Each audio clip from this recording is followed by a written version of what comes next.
north and where the passion's running high.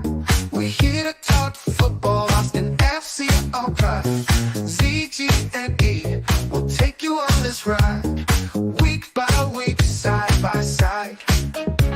It's Action 1, 2, 3, we're the rowdiest in town. The Pirates game and Uncle Dave and Big Fudge all around. We sing our songs, we chant as one. Through thick and thin, the match day's just begun. In the north end, we stand together. Through every game, through any weather. From the first whistle to the final blow, the north end will never let go.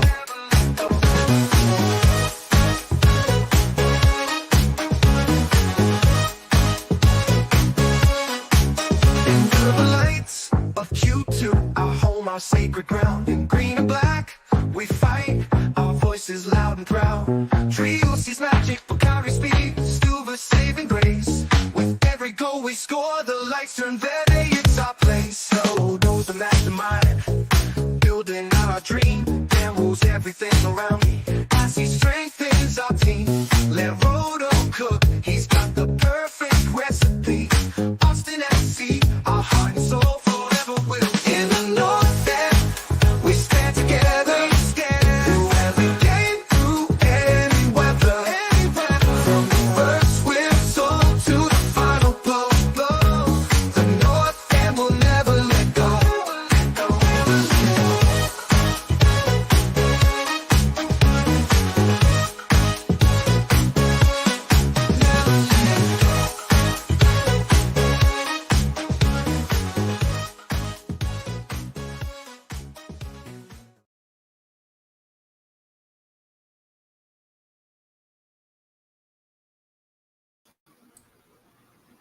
Nice.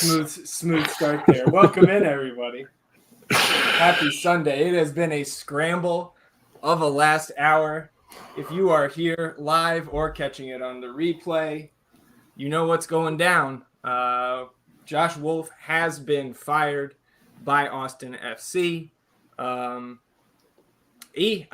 mean, right off the top, my first takeaway is, as frustrated as you and I were questioning over the last 2 weeks, right? Like, is this actually going to happen? We know they're not eliminated yet. Is Rodo waiting for that exact moment? You know, no matter how mathematically tall the task was, it appears that was the answer, right? Waiting for that little E to show up in the standings. Rodo kept his word. Yeah, I mean, justifiably so, rightfully so.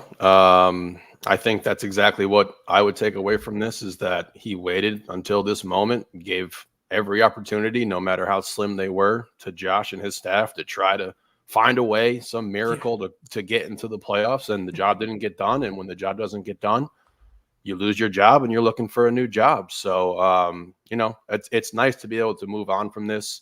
Absolutely so. And just looking forward to what comes next year. You know, we were talking about a bunch of turnover in the offseason from player personnel to managerial personnel, and here we are. Yeah, man, I think it's going to be an offseason of hope, of optimism, right? And there would have been some of that regardless, right? Because of the heavy player personnel turnover we're all expecting. But to not have that cloud of, why is Josh Wolff still here? Obviously, those who are caught up on the north end, right, and listen every week, know how we feel about this, the different points we've been at really since last year. I think it was after the Colorado match last year when you and I were like, if not now, why not? And then, you know, went with Rodo, threw all our chips in with him, and glad we did. It looks like it's paying off. Again, very decisive, stuck with his words, stuck with his plan.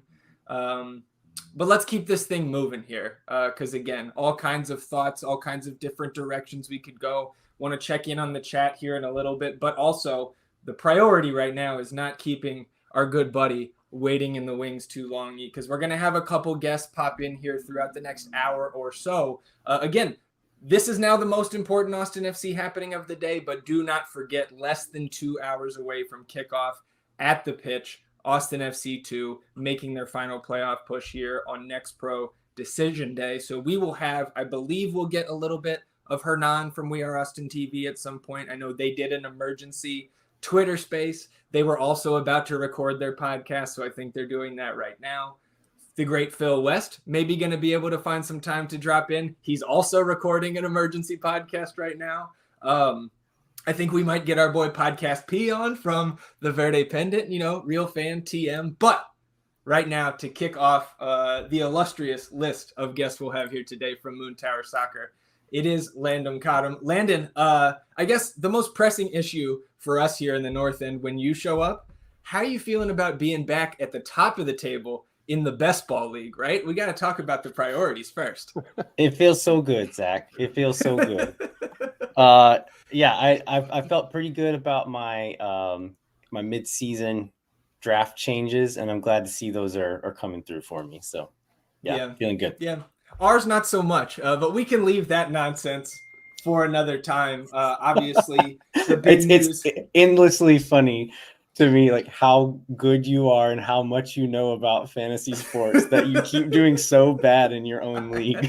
I know. Hey, we got second last year, but it has been trash this year. I do think we have enough space now where we're going to avoid the spoon and keep that with RB and the boys at Texas Ring of Fire. But obviously we're here to talk about the end of the Josh Wolff era at Austin FC. Obviously, I mean, I know there are some folks, I've been pointed in the direction of, I think, the Facebook group where there are like some actual like Josh Wolff defenders like these days, but where I peruse the internets, I haven't seen much of that for many months. Obviously, I also give you some ribbing on some of your takes on Moon Tower from time to time, but we know that you guys have been talking about wanting a change up top.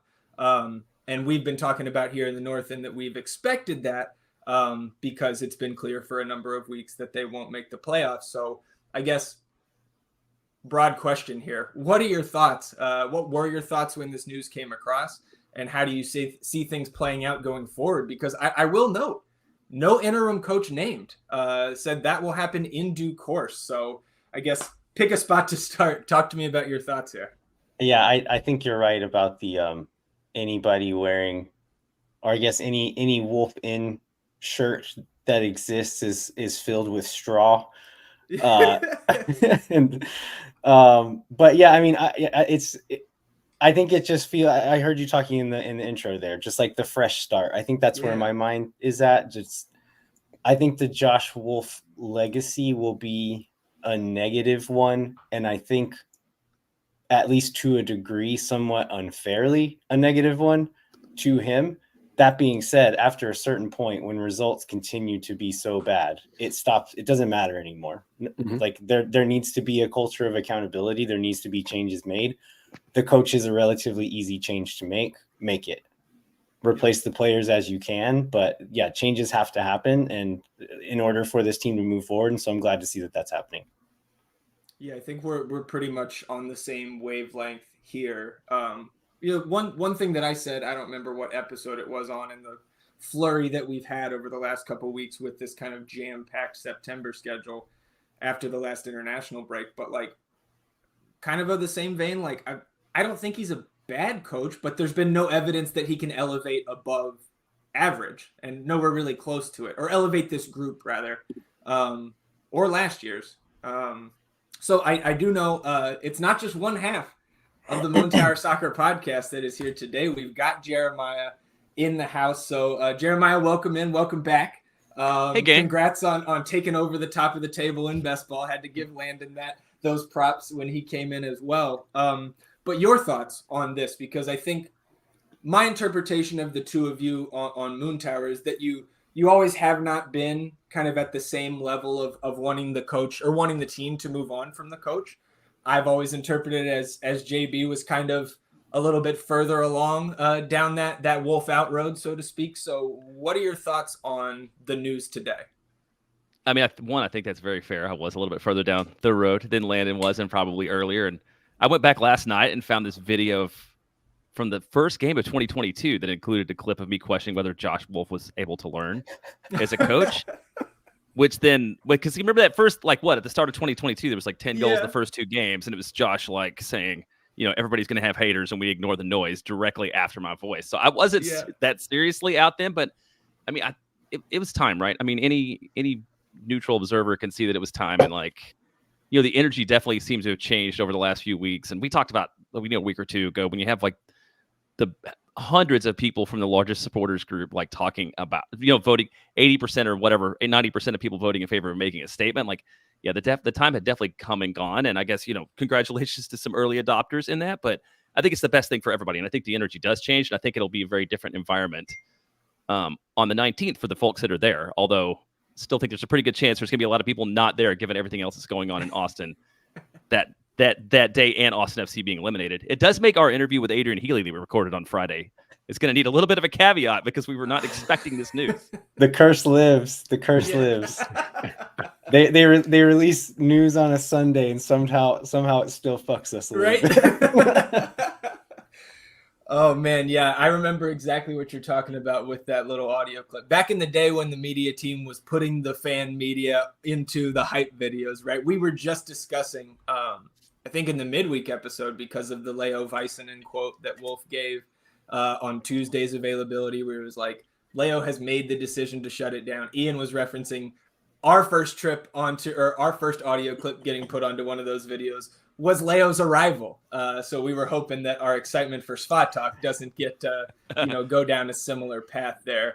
I'm looking at the chat here. I know there's a lot to catch up on. I saw this take here from Daniel Malloy. He says, don't like cheering when someone is losing their job, but this was needed for the team to progress further. He gave us a good couple years, but then it just seemed to stagnate. And I agree. And maybe a couple years is even strong, right? Because it's just that one year of 2022 where the team really, overachieved all the expectations, overachieved the underlying numbers, of course. But I also, from my fan perspective, I've always been leery of discounting that year. I know how people, the narrative could certainly be there, and I'm not saying it's necessarily a wrong one, that the team had a lot of luck, a lot of stuff fell into place for that year to happen. But you also can't discredit the accomplishments of that season completely, right? Career year for Sebastian Driussi, career year for Diego Fagundes, got those guys career paydays, right? And Josh Wolff was their coach. But again, like Landon said off the top, the results have to matter, good and bad. And it just got to that breaking point. And again, I just come back around to Rodo sticking to his word and literally waiting, no matter how mathematically impossible it was, literally waiting until they were officially eliminated to make that move. I think that's good from a business standpoint. And man, just I'm also excited to finally just talk about something else, at least for a couple months, right? Yeah, we've been talking. I just had a little conversation with some friends in another little chat. I think Berhalter's name came up. And I was like, I know y'all don't want to hear this, but Berhalter would probably be a pretty great pickup for Austin FC. I don't want him to come because I'm sick of this. I don't want to talk about the coach when the coach is the fifth most important thing we should be talking about on a given week. And if Berhalter came, that would be all that would happen, is we only talk about Berhalter, even though he'd probably be a pretty good hire. I do not want him here. I had in the little notes that I wrote, that I kind of just vomited out into a Word document before we went live here, that I personally want somebody that I've never heard of. And now that doesn't mean that that's not a name that some soccer diehards have heard of, because again, I'm still feel like a fairly new soccer fan, especially when it comes to anything outside of MLS. Jeremiah, do you have any names off the top of your head that come to mind? Again, it's being a global sport and knowing how deep the Rotodex is, right? It could be anybody. Yeah, and I think I would hope. Well, I guess one thing I've heard on the Berhalter thing, that he is not interested in the MLS again unless he also has the Peter Vermees level job. So I think that probably means that he's not going to be the guy. I mean, I've heard that from a few folks who would know better, and I'm going to go with the theory that David Goss gave us a few weeks ago, which is just it's going to be some European coach we haven't heard of that's got the experience and knows the game and is an assistant somewhere at a big club. I think I would be way happier with that than another MLS retread. I mean, look, Borrell came out of nowhere, I think, for a lot of people, although I know he's been linked to the league before, but I feel like we heard about that after the fact. I don't know if y'all did. Yeah, like, no, I know. it wasn't After on we our hired him, radar then at they're all. like, "Oh yeah, sure, he's been a link to the league for years," but like we didn't find that out up front. So I imagine there's maybe the coach version of Burrell that's out there. Yeah, Sure, I think that it would be like someone we haven't heard of, but someone people who we have heard of have heard of. Yeah, sure. Yeah, that makes sense. I mean, that's like to further illustrate like my soccer knowledge and I think or lack thereof, right? And I think he's in the same boat. Like before Roto was announced, don't look at me like that. Did you know who Rodolfo Borrell was before he was announced as our sporting director? I could not have told you who Pep's assistant coach was. I did not. Yeah, so don't look at me like that, son. Yeah. Feeling spicy on a Sunday here. You see Ari's, right, who has been hands down the most vocal in terms of the Wolff Out movement, right? He says, first round is on the Wolff Out movement at Parmer today. Look me up. So if you're headed out there to FC To's decision day match, you can go find Ari. It's good to see Tucker in here. Says this feels like a 90th minute winner. I would have rather had that winner against RSL and delayed this just till next week. But Chad in here. More Ari. Let's go. Shui in here. Thanks for hosting. Just shut down my Twitter account because of the cesspool it's turned into. Yeah, I know a couple people have. I'm still lurking around on there, but man, so frustrating. Elon wants to make us pay $8 to stream this live to Twitter. So hopefully those on Twitter are just filing into the YouTube or finding us on Instagram or something like that. The next question I had, boys, and if you guys have to run, don't hesitate to jump in and let me know, but planning on going just about till 2:00 here. What happens with Owen Wolff? Because I think the overwhelming likelihood is that, right, he's under contract. He's going to be a member of the team. But it's also, I think it's a higher chance now than it was this morning that Owen Wolff decides that he wants to go elsewhere, whether he's following his father, going somewhere else. I'll pass it to you. What are your thoughts there? I don't think that increases the likelihood of him leaving. I think that would be arguably the worst thing that could happen because I think he's proven himself to be a fine player in this league. And like, I think having this taken off of his shoulders where it's like, people questioning, are you getting playing time because your dad's the coach? Well, it's like, this is now off of his plate. So I think that might free him up a little bit. And I hope he wants to stay with this club here and see this out because again, I think he's a fine caliber player for this league and one of the younger guys who actually has prospects that we can move on from. I mean, I want to go back to Roto didn't owe Josh anything when he came in and took this job. Like this was not his guy. This is not who he hired. So like to be able to come in and give him this year, which he did. And I think that if they made the playoffs, he would have been able to at least see out the end of his contract. But Roto owed him nothing, and he gave him this shot here. I think he also made it clear that like this was going to be a challenging, difficult season where we were at with the roster construction and with the way the players were coming in and everything like that, and how we're going to have to wait to amplify and boost this roster. And I think that was on the table, and he let him know that. And this was a challenge that he had to show up for. And they just weren't able to get the job done. And I do think it's a bit more nuanced than like Landon, you kind of hinted at it, where it was like unfairly so in some cases, because more often than not, this roster, this team was not a coherent one that was going to be able to make noise in this league the way it was constructed. And like Reyna did no favors for anybody in regard to who we brought in. You go through the list of DPs that this team has had, how many have flamed out, how many that we have had to move on from. And you're just kind of starting behind the 8 ball here. And that's all well and good. But at the end of the day, again, this is the head coach's position. You lose your job if you don't get the results, and the results just weren't there on a consistent enough basis for him to keep this job. So I do applaud Roto for allowing this to play out till the final moment where it was like, once we're eliminated because we have to make playoffs, that you were going to lose your job. So I think that was on the table. And, you have this game last night too, where I think Buka got benched for his performance. And I thought that was a kind of gutsy move here because I think that was on the table for Josh to be let go once we were mathematically eliminated. And he went out with his guns there and said, Buka, you're not getting the start. You immediately get him in at halftime, which I thought was really great. And you see the impact that he makes. So I guess that's a long-winded answer there, but I do not anticipate Owen leaving. And I really hope that he doesn't.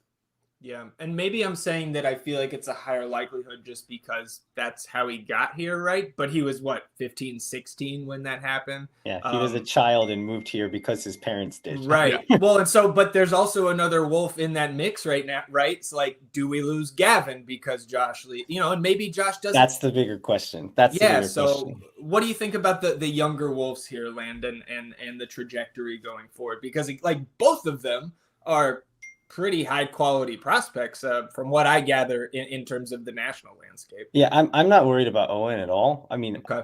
Honestly, I would not be surprised if Owen, I mean, I'm sure there's some complicated feelings initially, but in the long run, I think Owen will maybe be like excited about this prospect of getting that shadow out from on top of him. Sure.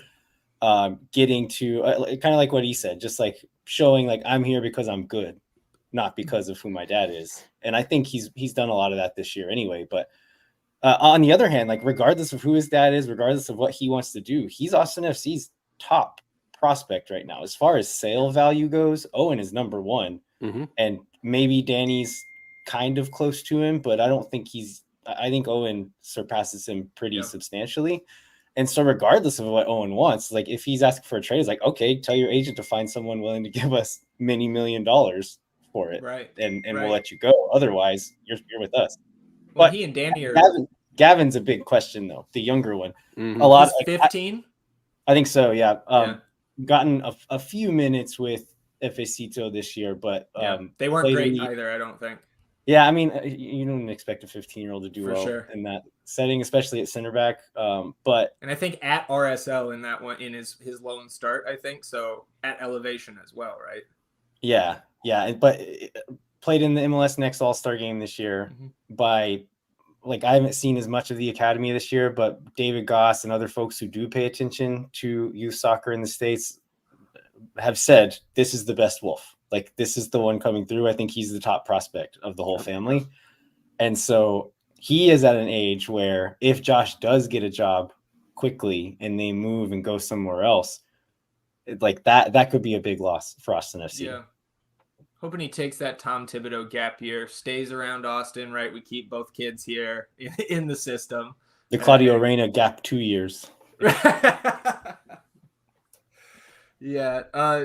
Jeremiah, anything else to add? Because I think one thing that I think you and then us picked up on in the middle of the season at a very similar time was that Owen Wolff wasn't starting a lot of these games this year, right? He's got 16 starts on the year. So even if he gets the start next game, that would be half of the regular season matches that he was in the starting 11 and half coming off the bench.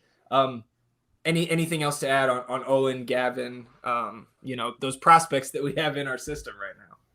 Yeah, I would back up what y'all said on it's probably good for him. I think that like he got unfair scapegoating from parts of the fan base that were unreasonable. So I think this is like really his opportunity to shine and stand out. And one thing, because you mentioned a couple of his posts, like I have enjoyed all the Audiace like dancing on Josh Wolff grave memes that have popped up on Slack and on Twitter and on various places. Like if you think of all of your favorite internet memes, his face is now there. So like shout out to that guy for having a great one next to the grave. Yeah.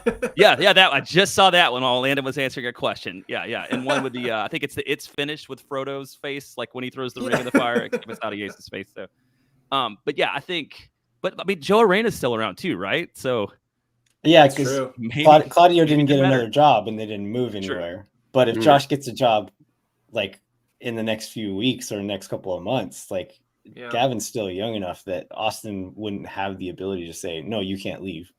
Right. Well, I saw Tyler Wolff also, I think, got a goal late in Atlanta's match yesterday. So it was a very Wolff weekend here. I guess one other question that I had for you guys, right? Because you guys have been in pressers with Josh Wolff, right? Media availabilities with Josh Wolff. Like, are there, and I'll go right back to you, Jeremiah, are there like favorite or maybe more likely a least favorite moment from your interactions with Josh or like things that, because again, I think most people have at least complaints about the way he went about communicating to the media. So do you have any personal like anecdotes about Josh?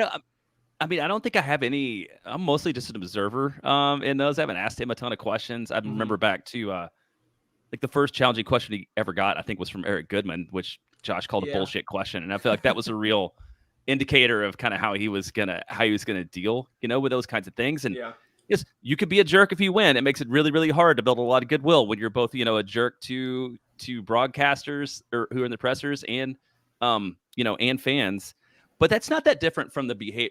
I wouldn't, maybe not the behavior, but like the types of answers we've gotten from almost everybody. I think Landon and I both thought like the amazing thing when Borrell came was he was like the first person who seemed genuinely interested in like responding to questions. And I mean, the first press conference went like twice as long as anybody thought it was going to, because he answered every question and answered it in detail. So maybe we'll also end up with a coach who's not afraid to really, put it out there and be more open and honest than other people are. Because for sure Borrell is that way more than Wolff was, or Reyna, or Anthony Precourt, or name whoever has answered questions for Austin FC. And it's not even just a matter of being afraid. It's a smart thing to do to like control your own narrative a little bit here, man. And like me and my wife were talking earlier about just like in press conferences, people would give him pretty easy questions to answer, and he would go out of his way to make himself look bad answering it. I'm like, what are you doing, guy? Like, and Borrell's come and like shown, I can make you happy and get my spin out there. And I think he's been extremely successful at doing that. And so hopefully we can get a coach that like can serve both masters in that way as well. Like, give us what we want, but also serve yourself in putting your own narrative out there. Yeah. Well, and speaking of Rodo, going to address the media tomorrow at 2:30 p.m. So we will get the long-awaited Rodo presser. I believe the first one since the Emiliano Rigoni contract debacle earlier in the season. I guess another question similar or kind of in that same vein, like, what was the moment you realized, oh no, this is probably not going to work with Josh Wolff as the head coach? Like I referenced earlier the Colorado match last year, and I think that was the first time for me where I was like, okay, I've got enough context here where like I think they're going to get rid of him the next day. And then again, pushed all my chips in on what Rodo said. We're going to give him the chance this year. We must make the playoffs. And I thought the team had enough talent to be in the top 9 in the West. And they were on pace for that through the first, 24, 25 games. Obviously you and I talk frequently, but is there a specific time that sticks out in your mind where you were like, yeah, it just ain't happening? In regard to finding some success with the coaching staff for the team? Yeah, just like with Josh, when you just kind of started to feel like, yeah, this is not that it's not going to happen with him, that he can't elevate this group, above their talent level. Because in 2022, I think the argument would be that he did do that. Yeah, we have evidence that did happen, and again, I think that season was just lucky is a good word to describe it, because I mean we exceeded all kinds of expectations. You talked about we exceeded the underlying numbers and everything like that. The Colorado matchup that you're referencing, obviously we were super low, super down there. That team was horrible. But then you look at the Western Conference this year, right? And like you've been talking to me in personal chat and everything, like this is going to be one of the highest top 9 scoring teams that are going to make the MLS playoffs. And this Austin team was just not able to reach that level of play. I mean, you look at the 19 now, it's Portland, right? You don't actually think we're better than Portland on paper, do you? Because I definitely don't. So it's just like I think it's just much more nuanced, and as much like vitriol and like hate and like division that was created over this.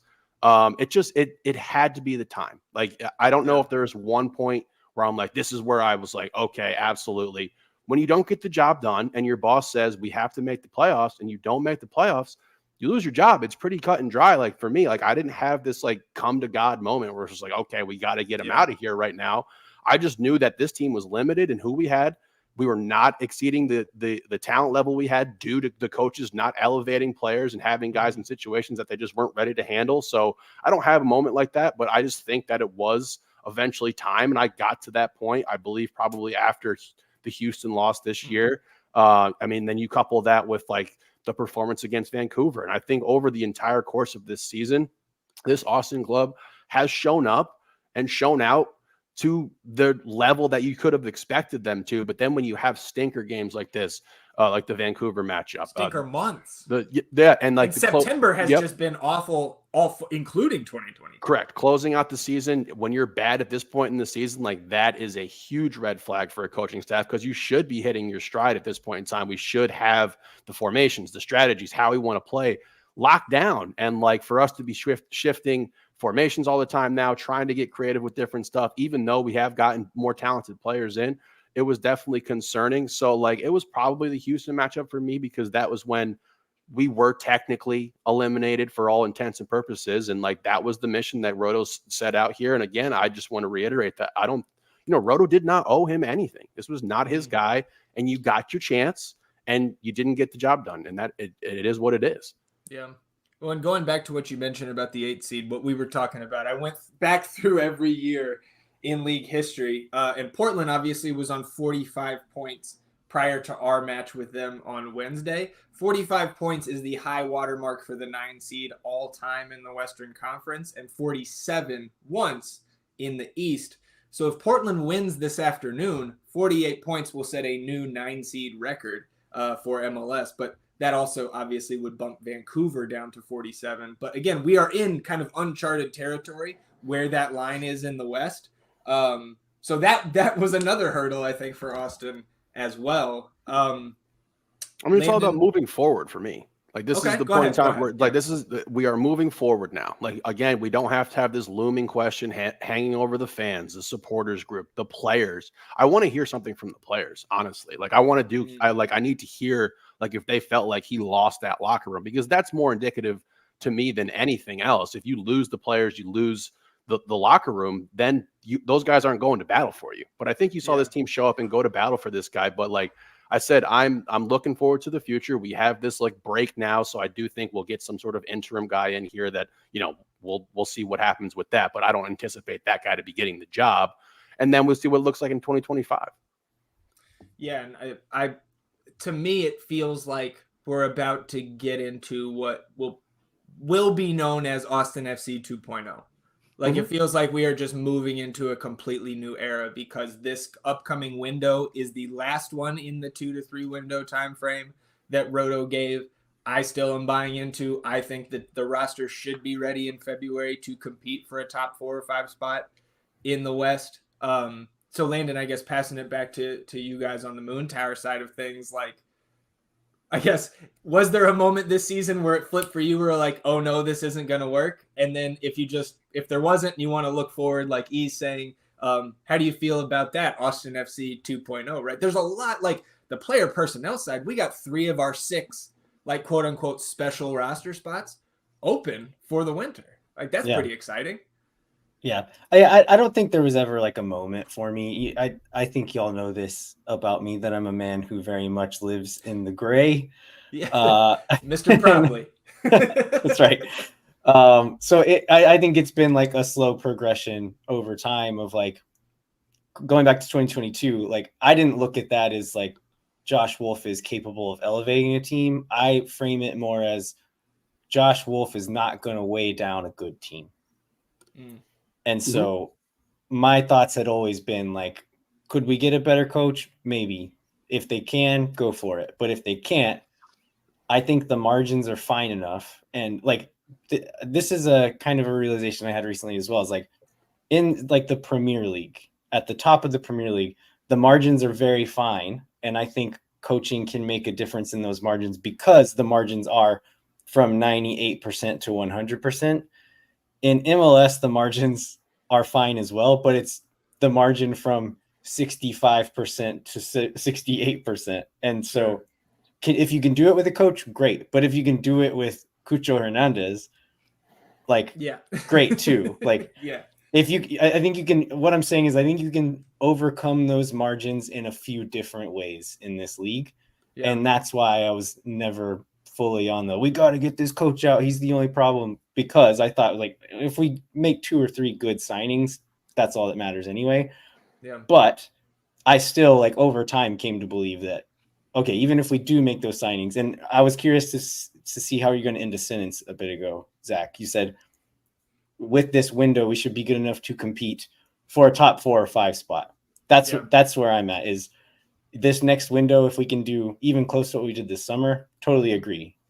But until we get out from like the Cascante contract, the Zardes contract, some of those, we're not going to be a title contender until we can get past that point, and that is probably not going to happen in this window. I'm really hoping the Players Association can come to some sort of agreement on that second buyout rule that they kind of dangled in front of us for the summer, because I think, we'll never know if any of the GMs around the league were proceeding like that was going to be passed, because that was kind of in that like block of rule changes where we got everything that was expected but that. Yeah. And like if you could have freed up $1 million in cap space by buying out Giassi Zardes back in July, again, maybe that helps you get to a higher spot in the table compared to how it played out. Jeremiah, anything else for you in that regard on Josh? Was there a moment? Because like I know there's people who go all the way back to the FC Dallas loss in 2021, right? Where it was, I think, double game week, rotated heavily. It was coming off Pochettino, like finally scores against Houston at home, and then he's riding the bench up there in Dallas. Was there a moment for you?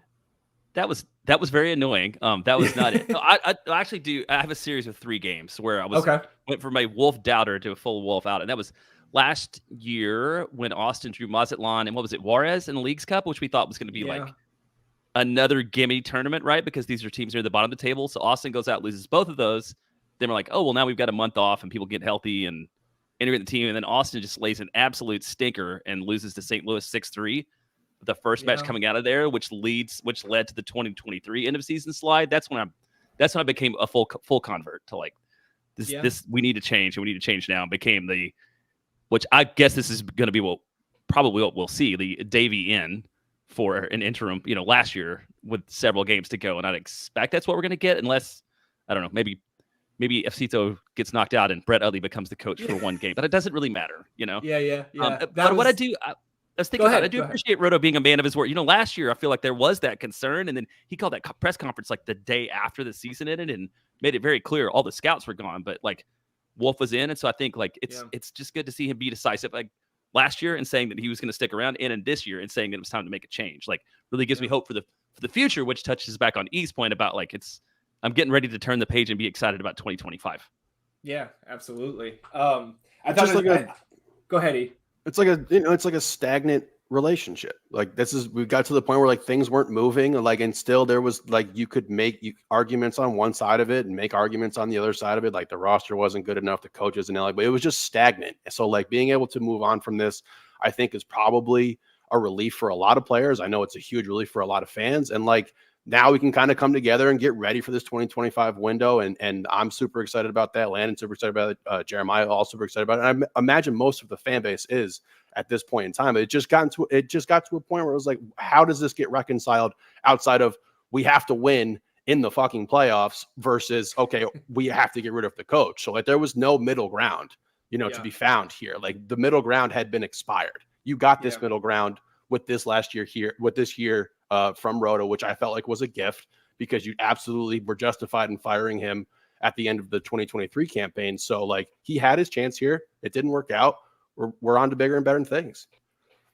I thought it was interesting that Jeremiah brought up the 2 Leagues Cup games from last year as being like the start of that sequence that really kind of moved him in that Wolff out direction. Those are 2 of the 3 games all time that I've left my seat during the match at the end to just watch from the top of the stands because I'm so upset. So I felt your pain there for sure. I know JB said Davy Arnaud, but I wanted to go kind of around the room here. Landon, who do you think is the interim in 2 weeks? I think Davy makes the most sense. The only reason I see that not happening is if there are I don't know, like weird dynamics between Davey and Roto or Davey in the front office. Like, I'm not sure. We're not in these rooms. We don't know what these relationships are like, but if it's a very professional setting of, okay, Josh, it wasn't good enough, we have to move on. Davey, do you want to step in for the last game? That seems to make a lot of sense, but there could be some weird relationship stuff going on where Davey would be like, actually, no, I'm good. I'm not going to do it. Yeah. That was my. I think I don't think I've said this on our show, but I've definitely said to E that I think Davey could just very well go with Josh whenever he left. So I could see it being, again, kind of like Jeremiah hinted at, like I could see it being Utley. I could see it being someone else in the organization, and not Davey. So it'll be, again, I think it's the only reason I'm asking that question is because I was a little bit surprised that they didn't name an interim in the press release. E, do you have any extra thoughts there? Yeah, I'll take D-Roo as a player coach. Yeah, we just had Blue Buttons in the chat said Hector for interim coach. So you could, Ari said Hector would be cool, to be honest. Would he be allowed to? I don't know. I don't know the rules about that. I don't know. Can we sign him up on that player coach, the little program that as the head coach, like real quick? Yeah, and then sub himself on in the 70th minute. And I think you can there's like a very limited ceiling on the compensation you can get relative to what you're getting paid as a player. So it'd be Hector on that minimum, be the cheapest coach contract in the league there for 1 week. And then what is it a non-zero chance that Rodo could just take over? It's non-zero, but it's zero. Okay, it's not zero. I don't think it's high, but it's not zero. It's 0.001. There's no way. It's so in like whenever he took over and he came out and like was supporting Wolff at the beginning of the season. Sorry, I had our Bears buddy jump in there with some NFL talk. Sorry, Landon, go ahead. I had at least 2 people in like national media say that they had heard whisperings that Borrell would maybe eventually put himself in as the head coach whenever the chance came available. Does that not feel incongruous with what we've seen on the ground here? Yes. To me, it does. It doesn't feel like that's what's happening. Yeah. I don't know why he just wouldn't have. If that was the plan all along, why wouldn't he have just taken over at the start of last year, or start of this year, rather, at the start of 2024, knowing that we're rebuilding, it's going to be a tough year, but then you just wouldn't have that cloud hanging over you. I don't know. I don't think it's likely. He wanted to make the team better. Yeah, he wanted to make the team better before he was on the hook for coaching a bad team. True. Well, let's the perfect person to jump into this discussion is here. We'll welcome in Phil West from Hey, what's going on? Phil, thanks for joining us. Welcome back to the North End, sir. So obviously you heard our discussion while you were backstage there, talking about, who's going to be the interim on decision day, and is there a non-zero chance that Rodolfo Borrell could be the head coach moving forward? Like, what are your thoughts here? Obviously, jumping in almost 40 minutes into the live stream here. Catch us up on your thoughts. I know you've been busy.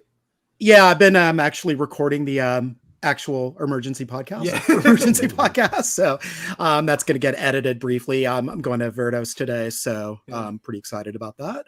Still trying to make Verdos happen, Phil. Yeah, I'm determined. Club likes it, so.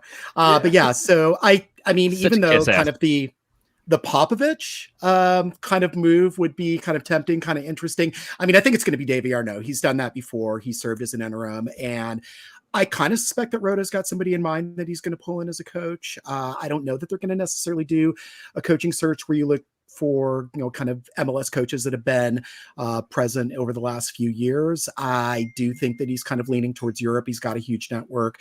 I kind of feel like there's something in the works already. I kind of feel like this has been something that's been kind of projected for quite some time. I mean, you saw kind of the collapse after Leagues Cup, the inability to score, and that's just been, again, it's been a really bad season. They only got 3 out of their first 15 points to start the year, and it's been just kind of an uphill climb from there. And they've had moments where they've looked good, where they've done some good things, but just the offensive paucity all year has been really, really distressing. And I think that, Rodo probably had in mind that this was going to eventually be the move.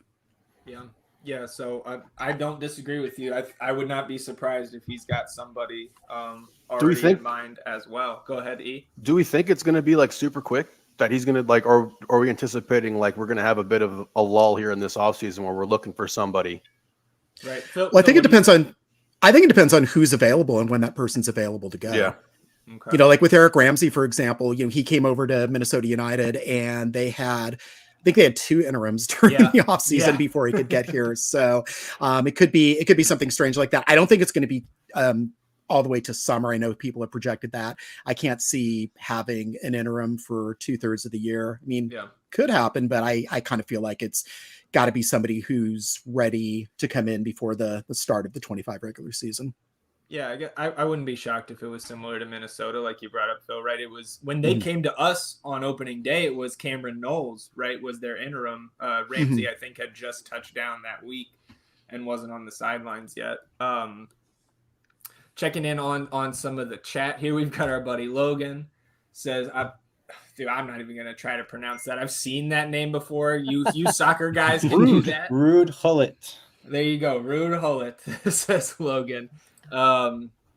Mason in here saying Europe feels like a stretch only just because they started their season. Right, but I think what Phil's onto there, right, it could be one of those names that's an assistant at a bigger club, right? Ramsey was Man U, correct? He was the set piece coach, actually. Okay, gotcha. Yeah. I mean, man, the fact that this team was sitting on 30 points, I want to say after the NYCFC match which was what, July 12th or 6th? July 6th, my mom's birthday, And going to finish, I think, on 39 points because Colorado's very much playing for seeding, on decision day. And that'll be the exact same number of points as last year if that happens. Yeah. Okay, so here's another question. Again, we can wind this down in the next 10, 15 minutes or so. I know all of us wanted to go watch FC To play today. How does this lineup look with that interim coach on decision day? Are we going to see the youth movement here for 90 minutes, right? Are we going to see, I guess that may depend on the result today out there at the pitch, but like CJ, Micah, I think is way less likely. Maybe some Jimmy. I'll toss it back to you, Landon, since you're giggling over there. Yeah, what do you think happens? What does movement even look like right now? I like CJ. Sure, I'd love to see CJ. It maybe they're playing playoff games or whatever, and if that's the case, I'd rather see him get a playoff game, but with the second team. But if not, throw CJ in there. I'd love to see that. But the others, like Micah's not ready. I'm kind of out on Jimmy at this point. Like, I don't think he's going to be an MLS player. So if it's guys you think will be prospects, sure, but throwing guys in there just for the sake of doing it, I'm not really on board with that. I think it might be more of a tribute game. I think we might see like Hector and Finley start. Oh, okay. Yeah. I think that's a good shot. Well, and speaking of some of the older heads on the team, while I've got you guys here, this was going to be a topic, and we'll still discuss it when we record later on. Alex Ring coming off the bench the last 2 games, and that was immediately following, right, him dropping the captain's armband on the pitch at Q2, making Sebastian Driussi walk over there and pick it up. E and I were discussing last night when that lineup came out, like, was there some revolt is too strong of a word, but like Alex Ring coming off the bench, did that have anything to do with that, do you think, Jeremiah? Right? Like, because that exchange, right? Like, I just think dropping the armband on the ground in general is not a good look, right? There's a certain respect level that goes to handling that thing. I want to frame some context here. Okay. I missed the whole armband thing, but I did watch Alex as he left the field. He greets Josh Wolff on the sideline, pats him on the butt, talks to all the coaches before he goes and sits down, isn't throwing water bottles or anything in that moment. So I think that's important context for saying Alex Ring like revolted or whatever. Maybe there's something with Driussi, but he did not act mad at the coaches in that moment. Yeah, that's a good point. And that's something, again, I didn't personally see that until somebody on Twitter had posted the clip the next day. I think I was just sitting there like head in my hands at that point in the stadium. Sad. Do you think there's anything there, Jeremiah? I mean, we know there's like those guys have history, right? Like there's no doubt that Ring and Josh Wolff are not best of friends, regardless of what happened in that moment. I am still a big advocate for Alex Ring has a lot to offer this team at a lower number. And hopefully with a new coach, maybe we get more out of him. Like I would love to see the guy back. I don't need him at like max TAM player, but there's like that amount of like needing glue guys and guys who can kind of fill it anywhere, even if he's not like great at any of those spots. Like he's still a super useful player. So I would like to see him back for his leadership and his connection to the team and whatnot, without a doubt. I think 100% on board with that. But on a Phil, different do you contract. think do you think he sticks around, Phil? Well, I mean, he had an auto trigger last year. I don't know why he maybe wouldn't have an auto trigger this year. So maybe he's back, not by choice. I don't know. It's interesting. I mean, we talked to him about it a few weeks ago in the locker room, and he was saying that it's up to my agent. He was kind of very hands off, but he did indicate that he would like to come back. I mean, again, the number that he's on is a pretty big number. Kind of commensurate to how he's actually deployed, what he's actually doing. So I could see them maybe trying to kind of refashion the contract a little bit. That might call into questions of can he get more somewhere else at this point. But, you know, again, I don't necessarily know that that's true, and they seem comfortable here. But, you know, also, I guess you got to look at his wife's Instagram for clues, right? So that's Hernan's trick, right? Always working on our finish. Yeah.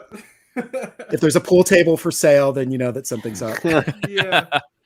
Well, and did you guys read too much into Josh Wolff's comments about Leo Väisänen deciding to shut it down? Like, to us, we interpreted that as something that Josh Wolff was not mincing words. We thought he said that with a purpose. Phil, I guess I'll go right back to you. Do you get the feeling that Leo has decided he wants to move on here? Yeah, I kind of do. I mean, he's probably thinking about kind of trying to protect his value and not further exacerbate an injury. I mean, again, they have 5 center backs. They really only need 4. I don't know if a different coach is going to see that differently, but it does seem like it's a little bit excessive given what they need in terms of the roster build, what they need in terms of offense. So he may be kind of seeing the writing on the wall a little bit. Yeah, and I mean, the combination of that and then just Josh talking about the refs last night. I mean, it was Ted Uncle. So if there's a ref you're going to talk about, it's probably going to be Ted Uncle. But just that he has been so kind of guarded and so careful before, and he was kind of like F it in that moment. I kind of think that he's been a lot more little freewheeling over the last couple of weeks as he's known. I mean, he hasn't come out and directly said, you know, I know that I'm out, but we've been getting kind of little hints here and there. If you read the tea leaves and kind of go back to where maybe he was, kind of knowing, this is probably the end. I don't really kind of worry so much about how this comes off. It has felt very much like, I think a lot of times it feels like it's Josh Wolff versus the public perception of Josh Wolff. And I feel like over the last couple of weeks, it's been a bit more Josh Wolff versus everyone, including like Austin FC. Yeah. Yeah. Went out with a bang. Yeah, I mean, the last memory is going to be him going at Greg Vanny on the sidelines. And like, if we could talk about that just for a second before we shut things down here, like that tackle by Biru, I can get on board with that being a red card, but like the announcing team announcing it like it's a WWE match, like Biru just did the worst thing in the world, and then pundits like Joe Lowry saying that there should be a 6 to 8 game suspension for that. After who was it? Was it Delgado took out Bukhari? Yeah, like, worse. Kicked him in the knee. Yeah, that one was worse. It was literally. And I know I'm biased, but like, I mean, went out in a blaze of shit. Really, like that was just that whole match got out of control at the end last night. Start off with the smoke everywhere. Games delayed. Like just an absolute madhouse in there. Like I said, Biru for player coach, obviously in a joking matter, but like they took out Buka first. Bro. Like you took out Buka first in a much more dangerous tackle, in my opinion. Yeah.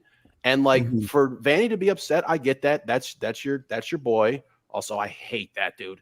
So I cannot stand Ricky. So bro, he just looks like a 1980s villain, like at a ski lodge all the time.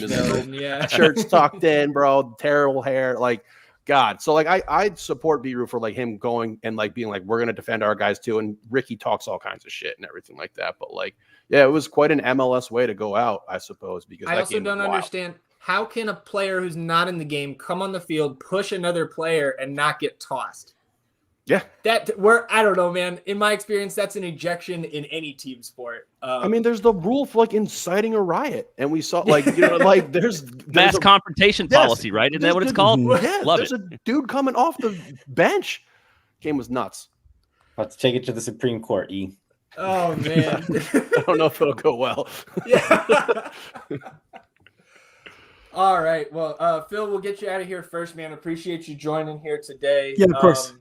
All right. Enjoy the FCito match out there. Anything else for you before we let you go? Yeah, well, I've got my pre-written requiem up on Verde all day. Emergency podcast should be dropping here in about 20 minutes. I'm just going to do a quick edit and throw it up. It is an actual emergency. It's about 20 minutes of Moises and I talk, and we're going to try to go more next week. We try not to record on Monday night to not step on Jeremiah and Landon, but we may have to. Sorry, guys. But yeah, it's obviously there's going to be a lot to talk about after Borrell talks to media tomorrow afternoon. So, obviously we'll be continuing to be, with everybody else doing all the good work in the Austin media sphere.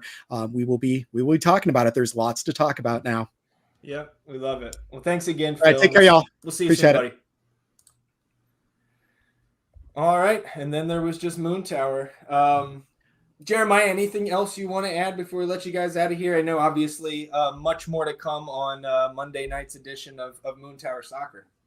No, I think I just kind of want to agree with E. I didn't think about it at the time, but this is the perfect last game for the Josh Wolff era because it was chaos. Mm-hmm. I mean, it was all the things too, right? Like weird roster decisions, then like the bigger problems of the team. Like you just look at the talent disparity between those two clubs on paper. LA Galaxy is obviously running with like way better players, but like it doesn't matter because like everything still needs to change. So yeah, I'll be out there. Sorry to my coworkers that I am going to tell that I have an important conflict tomorrow afternoon, but I will be out there at the press conference tomorrow afternoon. And then we'll record the show tomorrow night, and then we will provide some context of the Adrian Healy interview we recorded on Friday, since about half of it is kind of useless, but it's okay. I think, what did Adrian say today? There's like new hope in Austin. I saw him tweet out if that announcement is out. So I think he's not heartbroken about the change either, for sure. Yeah. Have we got a drunk Will Bruin tweet yet? Yeah. Not yet. Just to complete it. Yeah. Oh man. And maybe a little bit of hope, positivity, player personnel wise, seeing our two designated players finally connect last night, Landon. Yeah, I mean, Driussi looked like he still wasn't amazing, but he looked like the last couple of games he's like playing like his hair is on fire and like trying really, really hard and looks so happy to score that goal. So hopefully it's a good Kickstarter, a good feeling to leave the season on, and maybe you can get another one in this last game. But yeah, that was encouraging. Well, boys, appreciate you jumping on with us on short notice here on your Sunday. Enjoy the rest of your weekend, and we will be tuned in first thing Tuesday morning to the next episode of Moon Tower. Thanks, all right, fellas. thanks, Appreciate guys. it. All right, see you guys. All right, E.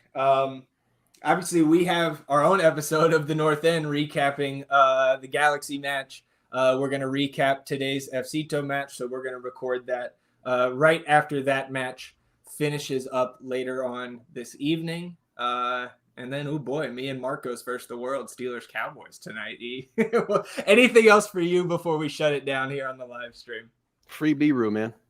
Yeah, all right.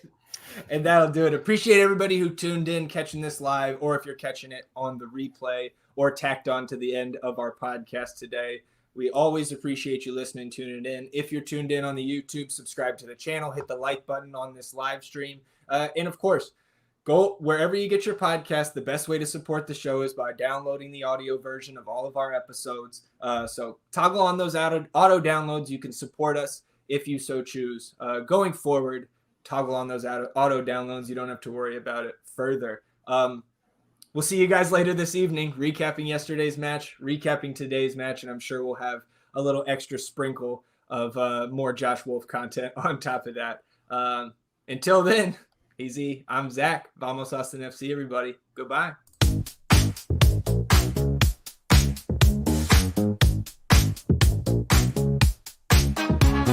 Welcome to the North End where the passion's running high.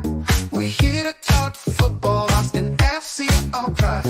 ZG and E will take you on this ride. Week by week, side by side.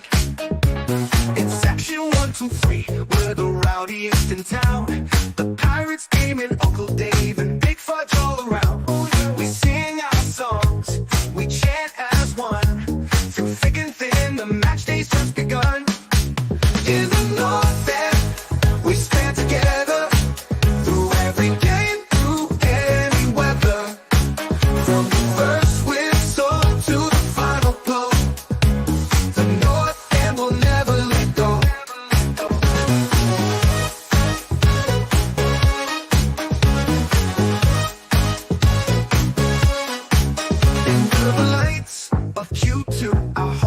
sacred ground. In green and black, we fight, our voices loud and proud. Trio sees magic, but carry speed, Stuva saving grace. With every goal we score, the lights turn verde, it's our place. So knows the mastermind, building our dream, and rules everything around.